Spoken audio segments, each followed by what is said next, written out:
চিপে ধরা হয়েছিল। বাক স্বাধীনতা আমাদের ছিল না, ঠিকভাবে কথা বলতে পারতাম না, হকের বাতিগুলো মানুষের ধারে ধারে পৌঁছে দিতে পারতাম না। আমাদের গলাকে চিপে ধরা হয়েছিল। যেখানেই প্রোগ্রামে যাই সেখানেই বলে যে হুজুর এই সাইডটা বলবেন না, ওই সাইডটা বলবেন না, ওই সাইডটা বলবেন না। আরে আমি হুজুর বয়ান করার জন্য আসছি, মানুষদেরকে বয়ান করব, তোমার থেকে সাজেশন নিব যে কোন সাইডটা বয়ান করব, কি নিয়ে বয়ান করব। এটা কি তোমার থেকে আমাকে সাজেশন নিতে হবে?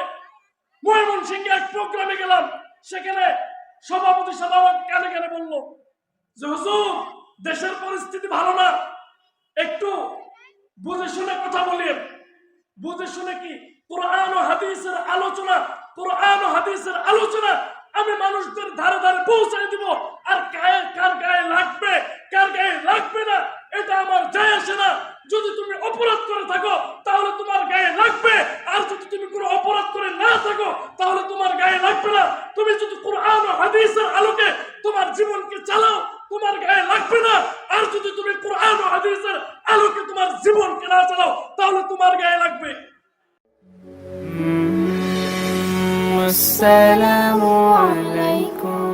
পৃথিবীতে কোনো মানুষ নিষ্পাপ মানুষ নাই যে বলতে পারবে যে আমার জীবনে কোনো গুনাহ নাই। শুধু একটি মানুষ বলতেই পারে, শুধু একটি মানুষ বলতে পারে যে আমার জীবনে কোনো গুনাহ নাই, আমি জীবনে কোনো গুনাহ করে নাই। এই কিছুদিন আগে আমাদের বাংলাদেশের এক কুখ্যাত সে মন্ত্রী ছিল, কুখ্যাত নাস্তিক লতিফ সিদ্দিকী। স্বৈরাচার পতনের আগে সে শিয়ালের গর্তের মধ্যে ঢুকেছিল। যখন স্বৈরাচার পতন হয়ে গেছে তখন সে শিয়ালের গর্ত থেকে বাহির হইয়া বিভিন্ন মাহফিলগুলোতে অ্যাটেন্ড করতে শুরু করলো। এক পর্যায়ে দেখা গেল সে এক মাহফিলে বলেই ফেললো যে আপনারা যে হুজুররা দোয়া করেন সেই দোয়ার মধ্যে আমি আমিন বলি না। বলে কেন বলেন না?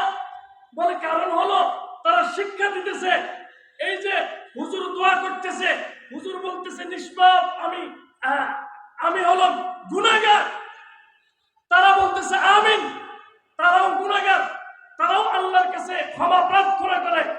এ বুক থাপড়ায় বলে আমার জীবনে কোনো গুনাহ নাই, আমার জীবনে কোনো গুনাহ নাই, আমি জীবনে কোনো গুনাহ করি নাই।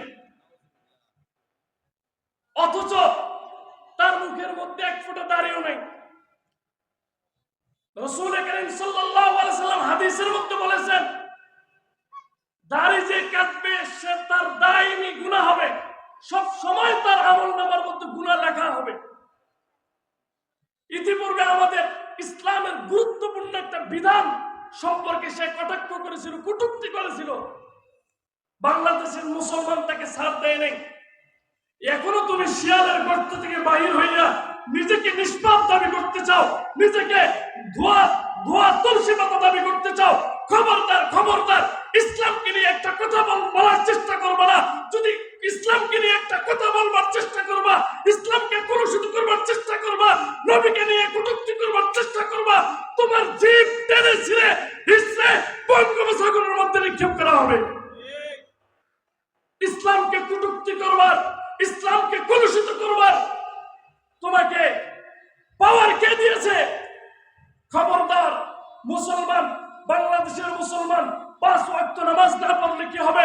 বাংলাদেশের মুসলমানের যখন ইসলামকে নিয়ে ষড়যন্ত্র করবে, ইসলামকে কলুষিত করবার চেষ্টা করবে, নবীকে নিয়ে কটূক্তি করবার চেষ্টা করবে, মুসলমান নামাজ না পড়লে কি হবে? এটার মধ্যে এক বিন্দু পরিমাণ ছাড় দিবে না।